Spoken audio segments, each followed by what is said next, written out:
राजकुमार जी भी जी भाई साहब नमस्ते। नमस्ते।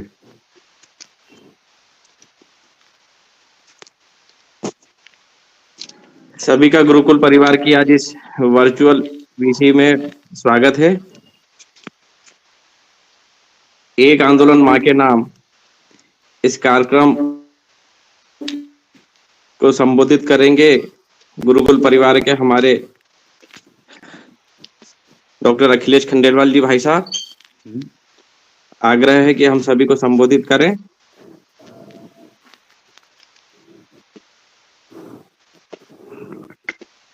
वैसे संबोधन का विषय नहीं है, आप सभी का चर्चा मार्गदर्शन करेंगे।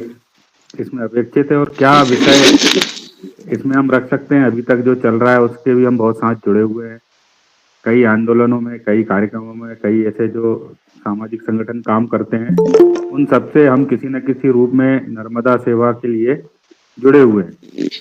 आज की इस बैठक में विशेष बात है कि नर्मदा को बिना किसी राजनीतिक और बिना किसी सामाजिक दृष्टि से अनेक प्रकार के प्रकल्प चलते हैं, पर उसके अलावा जो प्रकल्प चलता है, जैसे हमारे छोटे भाई अनंत राजपूत जोड़े जो बहुत नजदीक से नर्मदा को समझते, नर्मदा का जो जैव विविधता है इसके लिए काम करते हैं।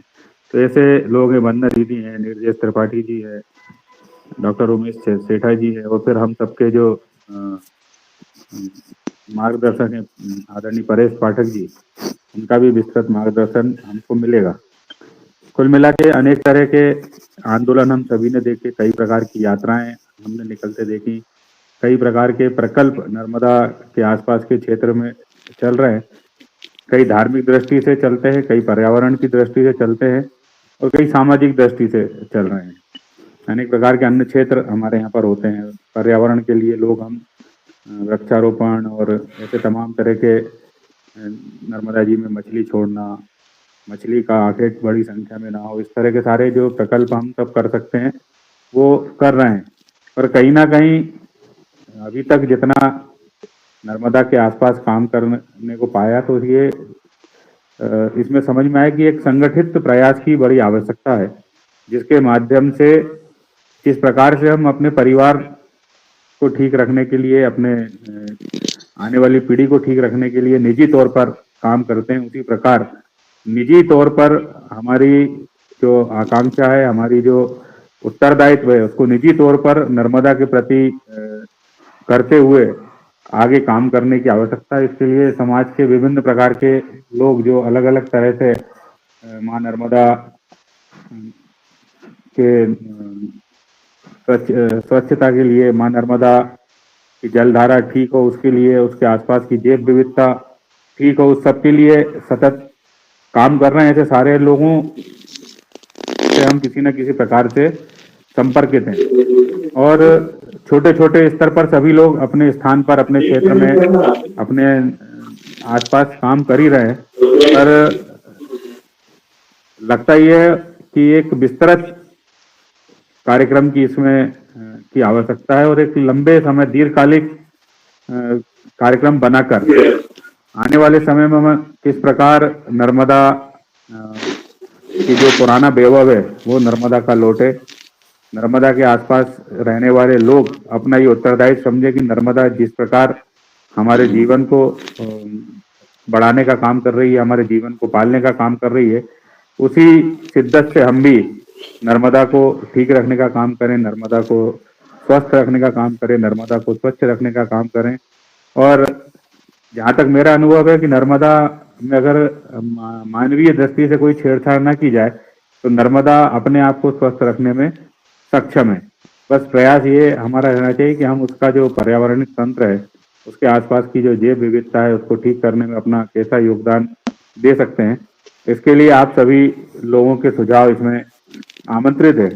आने वाले समय के लिए कुछ छोटे छोटे हमने लक्ष्य तय बनाए हैं। उन लक्ष्य के आधार पर पूरे नर्मदा का जो परिक्षेत्र है, जिसको हम नर्मदा खंड बोल सकते हैं, जो मध्य प्रदेश में लगभग 16 जिलों में, गुजरात में 2 जिलों में और महाराष्ट्र में 1 जिले में, ऐसा इसका पूरा नर्मदा खंड इसको अपन संबोधित कर सकते हैं। तो इस नर्मदा खंड में तमाम तरह के जो धार्मिक संगठन काम कर रहे हैं, उन धार्मिक संगठनों में हमारा जिनसे जैसा संपर्क है उनका हम संग्रह करें।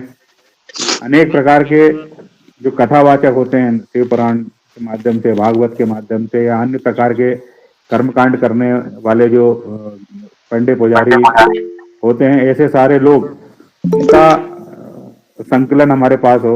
ऐसे बहुत से सामाजिक और राजनीतिक और स्वयंसेवी संगठन है जो अपने स्तर पर अपने अपने क्षेत्र में काम कर रहे हैं। उनके कामों का संकलन करके अगर हम एक विस्तृत आंदोलन नर्मदा के लिए अगर तैयार कर पाए तो आने वाले समय में जो हमारी अपेक्षा है, हम सबने जिन लोगों से अभी तक बातचीत की है उनके माध्यम से एक आशा की किरण है कि हम सभी मिलकर और इस कार्यक्रम को आगे हम तैयार कर सकते हैं, आगे बढ़ा सकते हैं। आप लोगों के जो बहुमूल्य सुझाव हैं इसके लिए आमंत्रित हैं कि सब हम किस तरह इस काम में आगे बढ़ सकते हैं। तो आप सभी क्रम से अगर सुझाव देंगे तो उसको आप लिपिबद्ध करेंगे और फिर उसको कैसे हम आगे बढ़ा सकते हैं, इसके लिए कुछ परेश जी का मार्गदर्शन हमें प्राप्त होगा।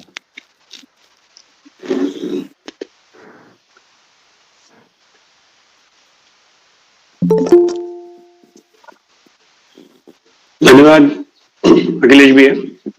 इसके पहले कि अपन अपने सुझाव सभी से आमंत्रित करें, मैं एक 5 मिनट में आप सभी लोगों को इस वेबिनार और ये जो हम मीटिंग कर रहे हैं इसकी थोड़ी प्रासंगिकता एक बार और बताना चाहता हूं। जैसा कि डॉक्टर अखिलेश खंडेलवाल जी ने कहा कि बहुत से स्तरों पर नर्मदा को लेकर बहुत काम हो रहा है।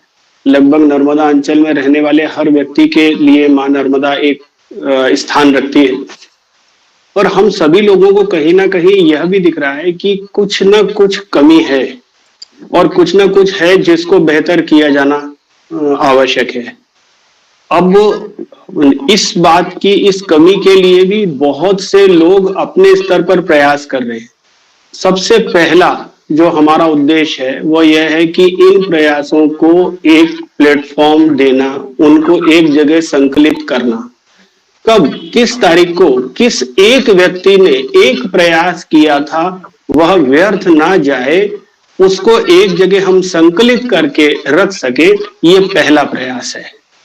दूसरा, कई संगठन हैं जो निरंतरता के साथ में इसके अंचल में काम कर रहे हैं और उनका उद्देश्य निरंतर आगे बढ़ता जा रहा है, लेकिन कभी कभी हम प्रोत्साहन के अभाव में या कभी हम संसाधनों के अभाव में उनके ये प्रयास अपना दम तोड़ देते हैं। ऐसे समय में बजाय इसके कि हम कोई एक नया कार्य फिर से आरंभ करें, संभव ये भी हो सकता है कि हम उन लोगों के साथ कंधे से कंधा मिलाकर आगे बढ़े। हम ऐसे कई संगठनों को जानते हैं कि पिछले 10, 20, 50 वर्षों में नर्मदा के अंचल में बड़े बड़े कार्य आरंभ किए, बड़े संगठित, बड़े सुसंगठित और बहुत ही संसाधनों से परिपूर्ण वह कार्य थे, परंतु वह किसी न किसी कारण से कहीं नहीं पहुंच पाए। लेकिन इसका यह मतलब नहीं है कि हम उनको सहयोग नहीं कर सकते। तो पहला हमारा उद्देश्य है उन लोगों को एक जगह संकलित करना। दूसरा, आज भी नर्मदा के अंचल में जितनी भी कहानियां हैं या जितने भी मठ हैं, मंदिर हैं, धर्म है, उन सब के बीच में कई ऐसी विसंगतियां हैं, कई ऐसी अंतर द्वंद है जिनको एक जगह पर लाके सही करना बहुत आवश्यक है और इन सब का भी संकलन होना आवश्यक है। तो पहली बात जो मैं आप सभी लोगों से कहना चाहता हूँ कि हम सभी लोग अपने अपने क्षेत्रों में अगर मां नर्मदा से संबंधित कोई भी व्यक्ति कोई प्रयास कर रहा है या कुछ करना चाहता है तो हम उन्हें एक जगह एकत्र करेंगे और उनसे कहेंगे कि आप इन प्लेटफॉर्म्स पे हमारे साथ में आइए। हमारे पास हमारी वेबसाइट्स हैं, यूट्यूब चैनल्स हैं और तमाम ऐसी चीजें हैं जिनमें वो अपने आप को संकलित कर सकते हैं। अगर वो किसी भी प्रकार का सहयोग चाहते हैं तो हम लोग मिलके उनको ये सहयोग आगे कर सकते हैं। आप लोग अभी देख रहे होंगे कि हम संख्या में कुछ 12, 15, 20 लोग हैं और कुछ ऐसे लोग हैं समय अभाव के कारण या शॉर्ट टर्म में चूंकि उनको ये नोटिस दिया गया तो संभवतः नहीं आए हैं। तो जैसा डॉक्टर साहब ने भी बताया कि इन 16 जिलों में और इनके अलावा कुछ जिले ऐसे हैं जैसे भोपाल है या इंदौर है ये नर्मदा के जल पे ही जीवित रहते हैं।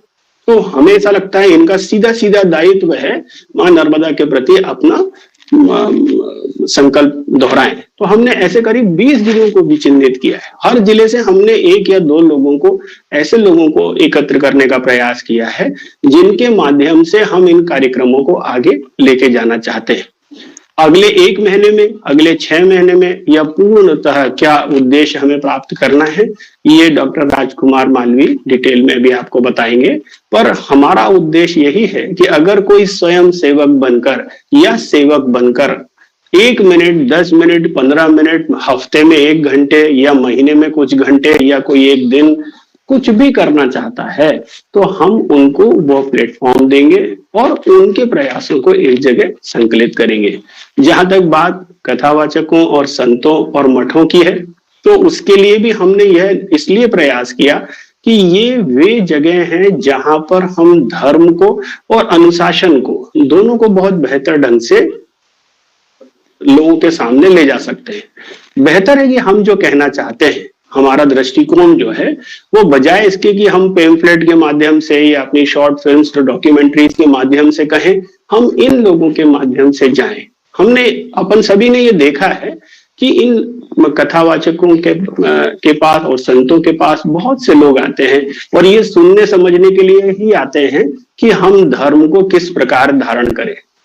अगर इनके माध्यम से हम इस कार्य को आरंभ करेंगे तो 2 फायदे हैं। पहली बात तो यह है कि हम सभी लोगों को एक सूत्र में पिरो सकेंगे और दूसरा, इनको धार्मिक अनुशासन रखते हुए क्या नैतिक है, क्या धार्मिक है, क्या बेहतर है, क्या अच्छा है, ये उनको बताया जा सकता है।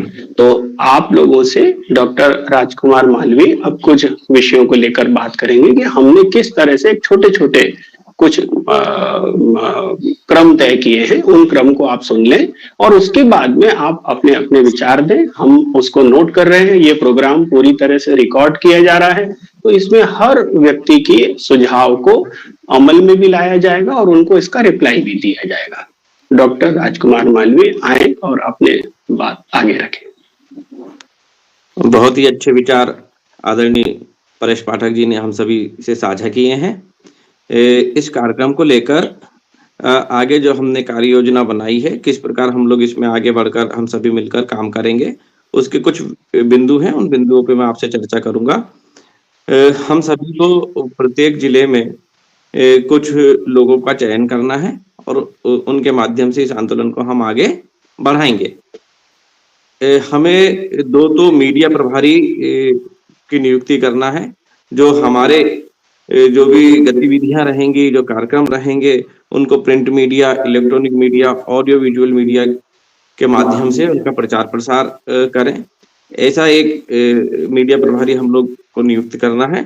दूसरा, सोशल मीडिया को में जो हमारे जो वीडियोज होंगे, हमारे न्यूज होंगे, या हम जो शॉर्ट वीडियो गुरुकुल परिवार बनाता है मां नर्मदा को लेकर, तो उनका भी प्रचार प्रसार सोशल मीडिया प्रभारी को करना होगा। इस तरीके से हमें 2 मीडिया प्रभारी की नियुक्ति प्रत्येक जिले में करनी है, जिसमें एक प्रिंट मीडिया, इलेक्ट्रॉनिक मीडिया वाले पोर्शन को संभालेगा, दूसरा सोशल मीडिया वाले पोर्शन को संभालेगा। दूसरा बिंदु जो है, इसमें हमें प्रत्येक जिले में तहसीलों के प्रभारी भी नियुक्त करने हैं। जैसे मान लो किसी जिले में 5 तहसील है, तो हमें 5 प्रभारी इंचार्ज नियुक्त करना होंगे, जो हमारे इस कार्य को आगे बढ़ाएंगे। एक इसमें 11 हमारी एक 11 की कार्यकारिणी भी बनेगी। इन 11 की कार्यकारिणी में हमारे जो, जैसा कि भाई साहब अभी कथावाचकों के बारे में चर्चा कर रहे थे, तो इन 11 की जो कार्यकारिणी बनेगी, इसमें इस प्रकार के कथावाचक, महामंडलेश्वर और शिक्षाविद शामिल रहेंगे, है ना। कई मठों के महंत होते हैं, उन महंत को भी हमें इसमें इस 11 की कार्यकारिणी में शामिल करना है, ताकि उनके द्वारा जो मां नर्मदा के लिए कार्य किए जा रहे हैं, उनका भी हम संकलन भी कर सके और इस आंदोलन को, इस कार्य को आगे बढ़ने में उनकी भी, उनके जो कार्य हैं जो कर रहे हैं या आगे हम उनके साथ मिलकर करेंगे, उनका समावेशीकरण हो सके। इस प्रकार हमें जो 11 की कार्यकारिणी बनानी है, प्रत्येक जिले में, प्रत्येक तहसील में हमें जो नियुक्तियाँ करनी है और किस प्रकार हम प्रिंट मीडिया और इलेक्ट्रॉनिक मीडिया और ऑडियो विजुअल के माध्यम से इसका जन-जन तक प्रचार-प्रसार करेंगे, सोशल मीडिया के माध्यम से जो प्रचार-प्रसार करेंगे, इसकी एक हम सभी तय समय सीमा में इसका निर्धारण करेंगे। उसके लिए हमने 30 नवंबर 2024 तक की समय सीमा निश्चित की है कि हम सभी हमारी कार्यकारिणी का जो गठन करना है, वो गठन कर लें। ये सुनिश्चित करें कि इसको पूर्ण गंभीरता से हम इस कार्य को करें और 30 नवंबर 2024 से पूर्व, ताकि हम अगले जो माह आएगा दिसंबर, उसमें इस कार्य को और आगे बढ़ा सकें। इस प्रकार इसमें किसी को कोई कन्फ्यूजन हो, जो मैंने आपसे अभी बातचीत करी है, किस प्रकार हमारी कार्यकारिणी का गठन होगा, किन-किन लोगों का चयन हमें करना है और किस स्तर पर, तहसील स्तर पे लोगों का चयन करना है और फिर उनके साथ मिलकर हम सब लोग आगे इस कार्य को बढ़ाएँगे। यदि इसमें किसी को कोई पूछना हो तो एक बार और मुझसे कन्फर्म कर सकते हैं। बाकी फिर आप सभी अपने-अपने विचार और सुझाव साझा करें।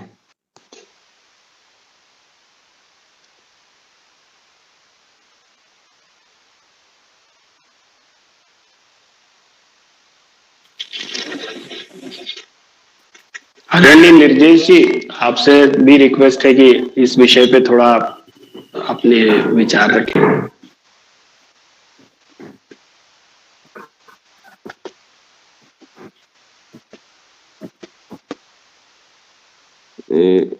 आपका माइक चालू कर लें पंडित जी।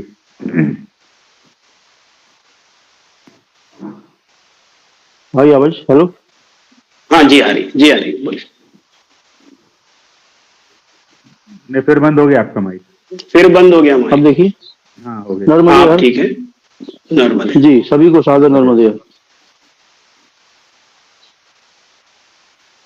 जैसा कि मां नर्मदा नदी के संरक्षण और उनकी महिमा को बनाए रखने के लिए जागरूकता कैसे फैले, उसके उद्देश्य से हमें क्या करना चाहिए। जैसे कहा कि सर ने कहा, डॉक्टर साहब ने कहा, उसके लिए कार्यकारिणी बनाई जाएगी। 30 नवंबर का समय है उसके लिए। आवाज आ रही मुझे? जी, आ रही है। हाँ, तो अब इसके पहले भी एक मीटिंग हुई थी, उसमें भी हमने अपने जो भी मन के विचार थे, जो करना चाहिए मां नर्मदा के संरक्षण संवर्धन के लिए, उसमें बहुत से विचार, सबके अपने अपने विचार होते हैं, देखता है, करता है। हाँ, और कुछ एक विचार मेरे मन में भी हैं, जैसे मां नर्मदा के किनारे पर, तट पर रेत चोरी होती है और बहुत चोरी होती है, और रेत चोरी में पोकलेन मशीनों के द्वारा उसको चल नहीं किया जा रहा। बड़ा दुख का विषय है। इसमें शासन प्रशासन को भी सब ज्ञात है, लेकिन कोई कुछ करने को तैयार नहीं। ये मन का दुख है। अब मछली चोरी सेठानी घाट भी होती है, मैन घाट भी हो रही है, सबको ज्ञात है। जो रक्षक हैं वे भी भक्षक बने हुए हैं। अच्छा, तीसरी बात, की पौधारोपण करने की बात है। इसे पौधारोपण हम करें मां नर्मदा के किनारे पर, तट पर, जो पहले भी कई लोगों ने, कई समितियों ने किया भी है, लेकिन पौधारोपण करके भूल जाते हैं। पौधारोपण किया और हमने उसको सिंचन नहीं की, रक्षा नहीं की, तो पौधे नष्ट हो जाते हैं। और उसके बाद एक और विचार है कि जैसे कथाओं के माध्यम से हम लोग, हमारा जो नर्मदापुर कथा व्यास मंच है, इसके माध्यम से हम लोग भी अपने कथा व्यासों के द्वारा जहां जहां कथाएं हुआ करती हैं। आवाज आ रही मेरी? हाँ, जहां जहां हम लोगों के कथा व्यास मंच के, जितने भी कथा व्यास मंच में इसे कथा किया करते हैं, तो वहां भी हम स्वयं जाते हैं। जहां जहां जा सकते हैं कथाओं में, अथवा जहां नहीं जा पाते हैं, वहां कथा व्यासों के माध्यम से मां नर्मदा के नदी के संरक्षण और उसकी महिमा बनी रहे। क्योंकि महिमा के लिए कितने भी शब्द कहें कम है। जैसे एक श्लोक है, सर्व तीर्थेषु यत् पुण्यम, सर्व यज्ञेषु यत् फलम, सर्व वेदेषु यत् ज्ञानम तत्सर्वं नर्मदा तटे। सारे तीर्थों में जो पुण्य, सारे यज्ञों के करने से जो फल मिलता है, तो सारे वेदों में जो ज्ञान है वह सब मां नर्मदा के तट पर उनकी भक्ति के माध्यम से मिल जाता है। इन सब विचारों को ध्यान रखते हुए हम आगे कार्य को जारी रखें मां नर्मदा की संरक्षण के लिए। यही मेरे मन के विचार हैं। अब आप लोग अपने विचार व्यक्त करें। नर्मदे हर। आप सभी लोगों में जो भी अपने विचार इसमें रखना चाहता है या कोई सुझाव देना चाहता है तो कृपया अपनी बात रखें। डॉक्टर उमेश सेठा जी हमारे साथ जुड़े हुए हैं, उनको आमंत्रित करूंगा कि इस विषय पर अपने विचार और सुझाव साझा करें। नमस्कार सभी को, यथा योग्य प्रणाम सबको है सर। चूंकि ये पूर्व तय है कि नर्मदा के लिए हमको काम करना ही है, लेकिन मेरा जो व्यक्तिगत कुछ सुझाव और मत है, सबकी सहमति के बाद ही हम उसको लेके आगे भी बढ़ेंगे और काम करेंगे। इसमें हमको है ना, मुझे ऐसा लगता है कि जैसे राजकुमार जी ने भी कहा था कि मीडिया की टीम बनानी है या इस तरह की टीम बनानी है, तो इसमें हमको कई तरह की टीमों का संकलन करना पड़ेगा, जिसमें जैसे आदरणीय पंडित जी ने कथा व्यास का कहा, दरअसल वो बहुत महत्वपूर्ण पक्ष है नर्मदा की किसी भी काम को शुरू करने के लिए। जी। में दो तरह के काम हम चाहते हैं कि आदरणीय पंडित जी कथा व्यासों के माध्यम से और ब्राह्मणों के जो भी संगठन इस तरह के लोग हैं जो कथा व्यास या कथा करते हैं या जिनका समाज के धार्मिक लोगों में हस्तक्षेप होता है, दरअसल वो दो तरह का काम होना चाहिए उनके माध्यम से। एक तो कर्म कांड में भी इस तरह के ग्रंथ दोहों का, इस तरह के आदि शंकराचार्य द्वारा नर्मदा जी के बारे में लिखा हुआ या कहीं भी इस तरह के दोहों का या पंक्तियों का उल्लेख करें जिसमें नर्मदा को छूने या उसमें स्नान को या उसमें किसी भी किस्म के आखेट को प्रतिबंधित किया गया हो। इस तरह का संस्कृत के उल्लेख के साथ जब हम दोहों के साथ उल्लेख करेंगे तो समाज में उसका व्यापक प्रभाव पड़ता है। दूसरा, वही लोग यदि नर्मदा जी के बारे में कुछ एजुकेशन का काम करेंगे, शिक्षा से संबंधित नर्मदा के बारे में बताएंगे, तो उसका एक प्रभाव पड़ेगा और वो सबसे ज्यादा इम्पैक्टफुल काम है। इसके अलावा मेरी एक इच्छा है कि जो संगठन जो नर्मदा के किनारे, जैसे बहुत सारे ऐसे संगठन है होशंगाबाद नर्मदापुरम में मैं देखता हूँ कि जो समय समय पे कोई वीकली जाता है, कोई मंथली मानसिक रूप से जाता है, मासिक रूप से, और सफाई करता है और आ जाता है। दरअसल वो काम का कोई अंत नहीं है। दरअसल वहां कचरा ना हो इसके लिए प्रयास करना चाहिए, ना कि कचरा उठाने के प्रयास करने चाहिए। तो वही संगठन को हम एनरोल करें और उनसे ये कहें कि वैसे आप कचरा उठाने में जो समय देते हैं वो समय ये इस काम के लिए दें कि कचरा ना हो, बनिस्बत इसके कि आप कचरा उठाएं। वो लोग जो नर्मदा की सेवा करना चाहते हैं उनके सेवा को थोड़ा सा एक अच्छा डायरेक्शन, अच्छी दिशा मिले जिससे कंस्ट्रक्टिव हम कुछ काम कर पाए। ये हमको थोड़ा सा विचार करना पड़ेगा और धीरे धीरे मेरे को लगता है कि बहुत सारे मोर्चे हम ना खोले नर्मदा जी के पे काम करने के, एक एक चीज को हम पकड़ के धीरे धीरे धीरे, जैसे आदरणीय निर्देश जी पंडित जी महाराज से मैं निवेदन दो ही करना चाहता था कि नर्मदा पुराण में या आदि शंकराचार्य द्वारा जो भी नर्मदा जी के बारे में लिखा गया है उसमें कहीं ना कहीं ये उल्लेख जरूर है जो कि नर्मदा जो है वो दर्शन की नदी है, और यदि आदि शंकराचार्य जी ने यदि ये कहा है तो उसके पीछे 100% कोई ना कोई वैज्ञानिक तथ्य होगा ही, केवल धार्मिक पक्ष नहीं होगा।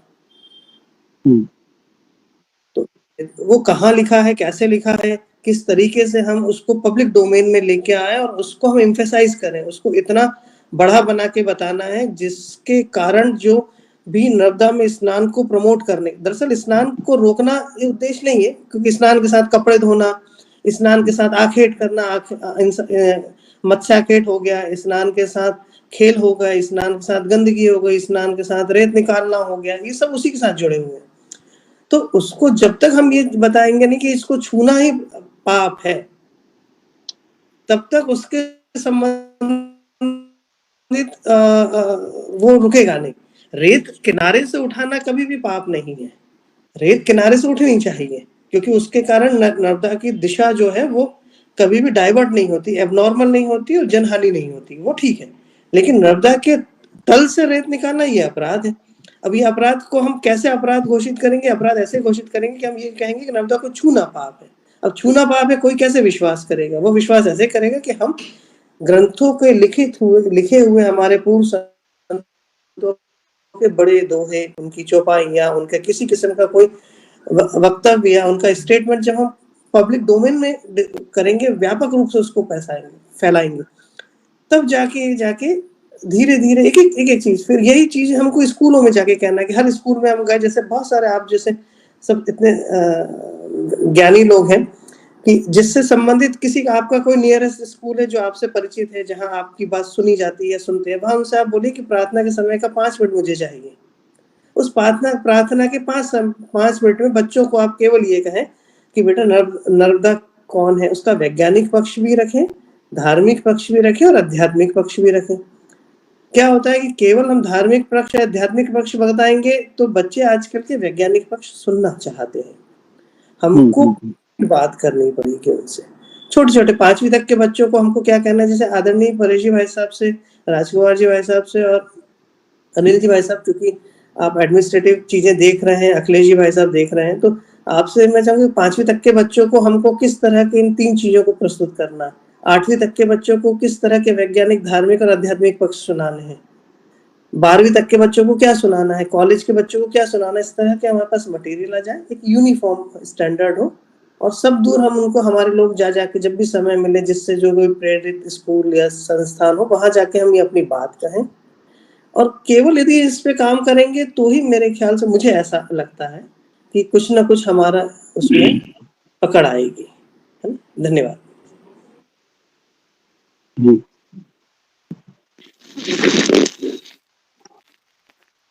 धन्य वंदना जी से भी मैं निवेदन करूंगा कि कुछ शब्द कहें।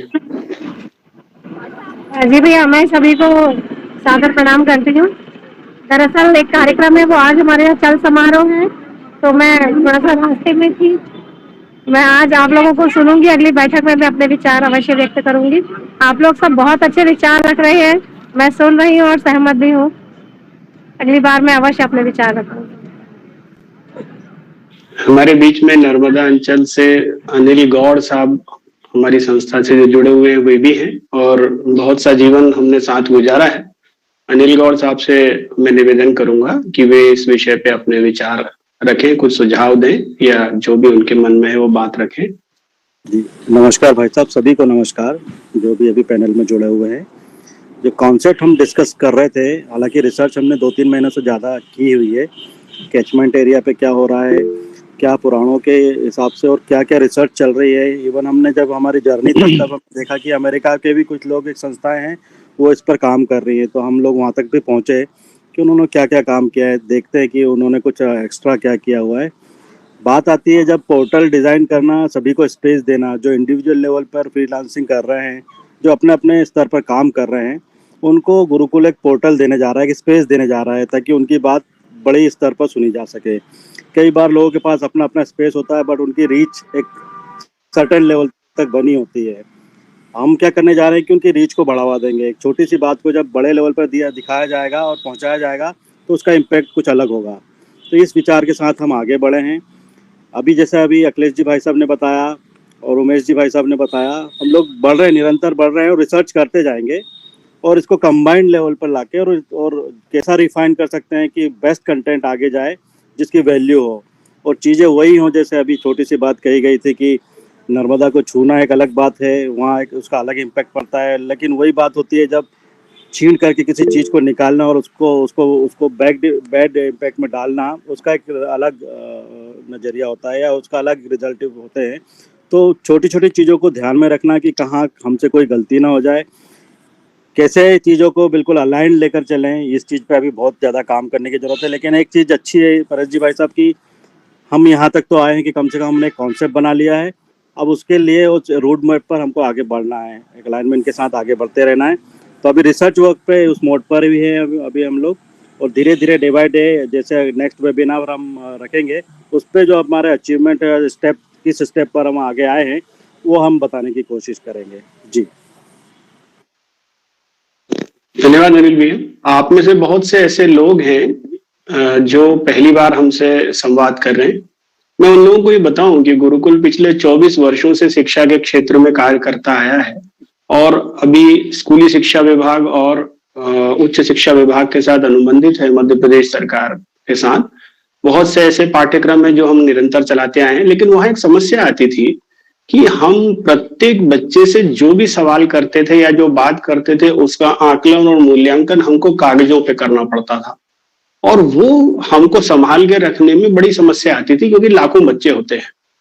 इस माध्यम को चुनने का कारण यही है कि हमारे जो भी लोग जिलों में जाके जिन बच्चों से बात कर रहे हैं उस बातचीत को, उन बच्चों में आने वाले परिवर्तनों को, वो लोग क्या सोचते हैं, कितना सीखे, कितना समझे, इन सब को एक जगह संकलित करना इन माध्यमों पे आसान होता है। दूसरा, हम उनको छोटी छोटी कहानियों के माध्यम से या एक जगह क्या बेहतर हो रहा है, दूसरी जगह क्या बेहतर होना चाहिए, ये सब बताना इन माध्यमों से आसान होता है। तो मैं आप सभी लोगों से ये कहना चाहता हूं कि इन बातों को थोड़ा अपने अपने क्षेत्र में जब आप लागू करेंगे, और ये एक लंबी लड़ाई है, कितने वर्षों की है ये भी हम नहीं कह सकते। लड़ाई और आंदोलन शब्द कहने का मतलब भी सिर्फ इतना ही है कि जब तक हम अपने इस उद्देश्य में कि हम अपनी मां नर्मदा के प्रति जो भावना रखते हैं वो लोगों तक पहुंचा ना दें और उनके कृत्यों में वो भावना ना देखने लगे, तब तक हम इस कार्य को करते रहेंगे।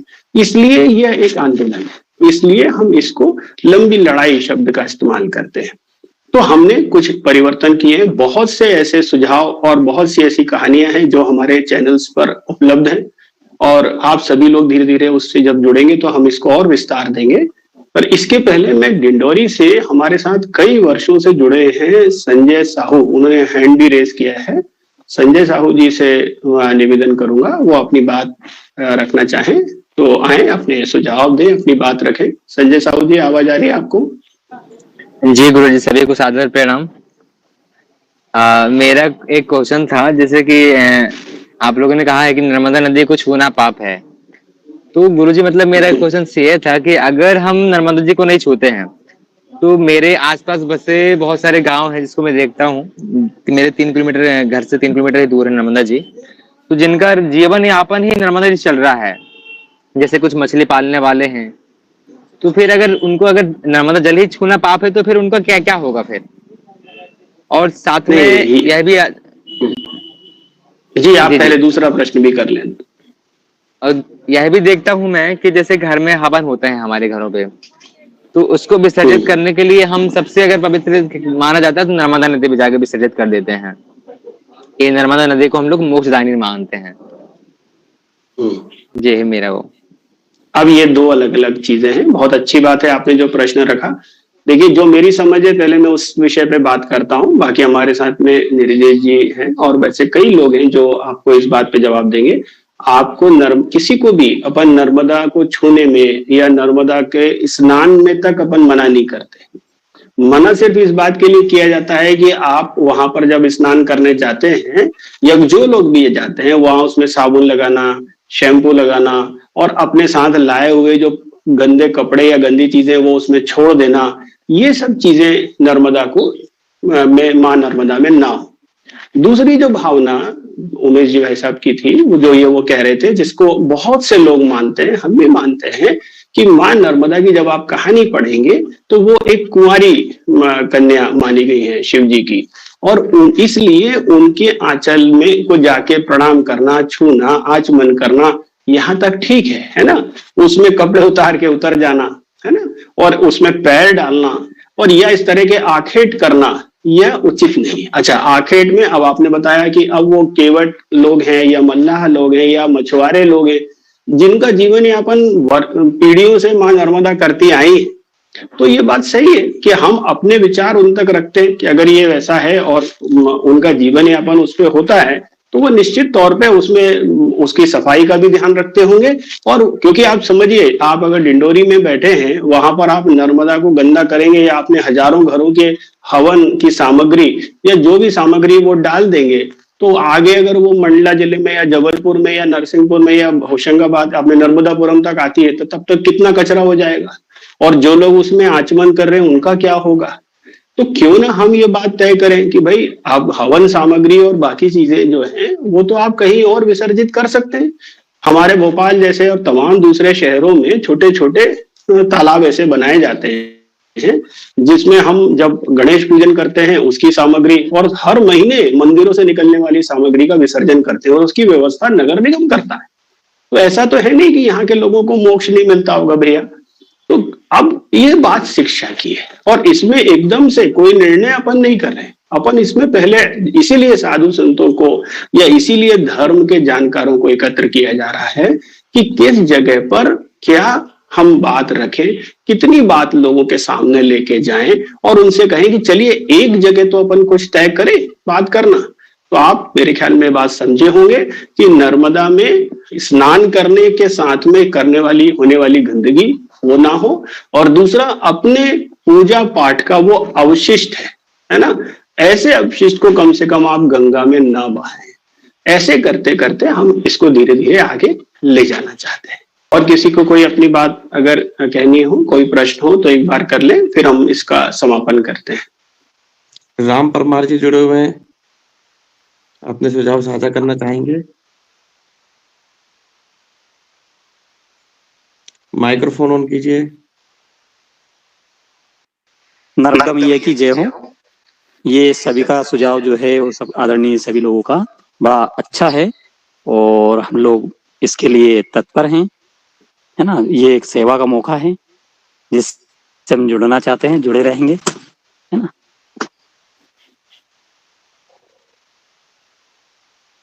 अंशुल जुड़े हुए हैं। अंशुल, कोई विचार हो, कोई सुझाव हो, साझा करना चाह रहे हो? अंशुल जी। अभी तो छठी बैठक में रखूंगा मैं अपने विचार, अभी तो समझ लिया जी।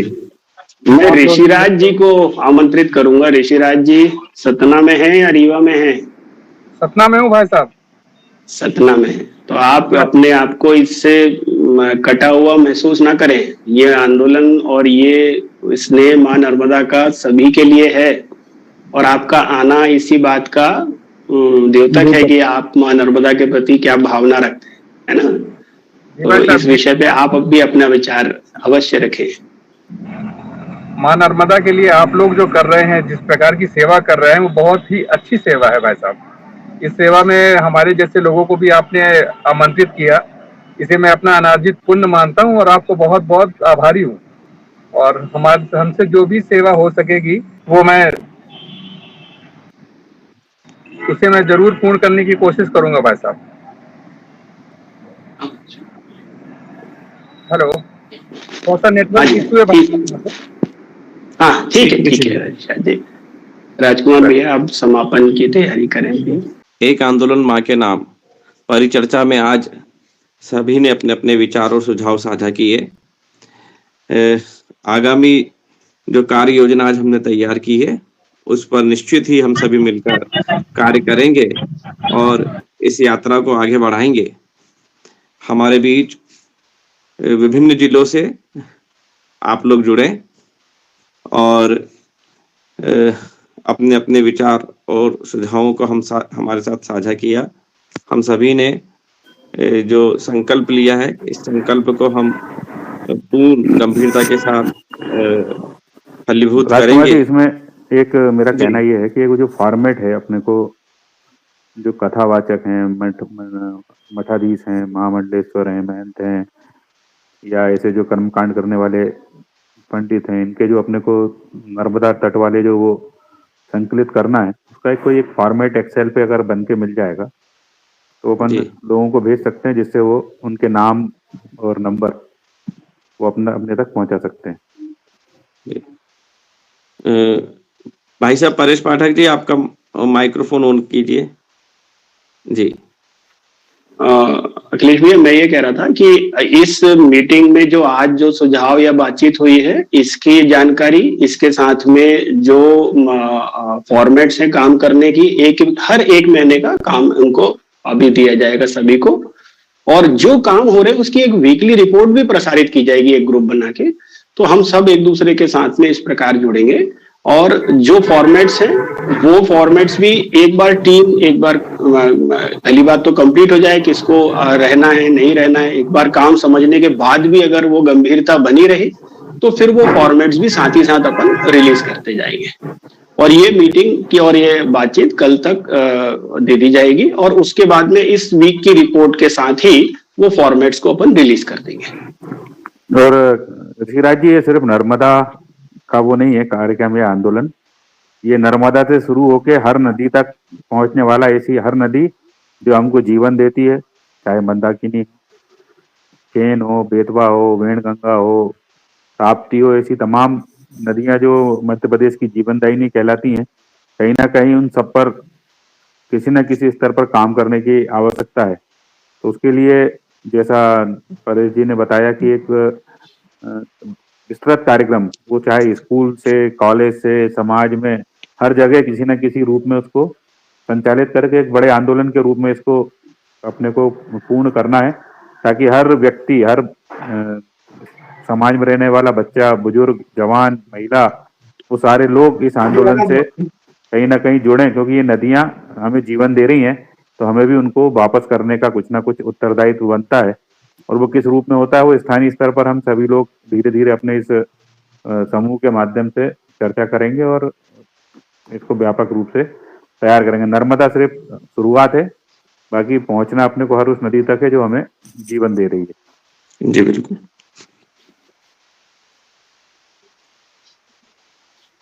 ठीक है राजकुमार जी, अब हम समापन की ओर बढ़ रहे हैं। सभी को इस परिचर्चा में नदियों के संरक्षण के लिए क्या कार्य करना है और क्या हम लोग आगे संकल्प के साथ बढ़ रहे हैं, सभी को एक स्तर तक समझ में आया होगा। और आप सभी इस परिचर्चा में शामिल हुए, सम्मिलित हुए, जुड़े, उसके लिए सभी का बहुत बहुत साधुवाद है। बहुत ही सभी का आभार व्यक्त करता हूँ। गुरुकुल परिवार की ओर से बहुत बहुत धन्यवाद।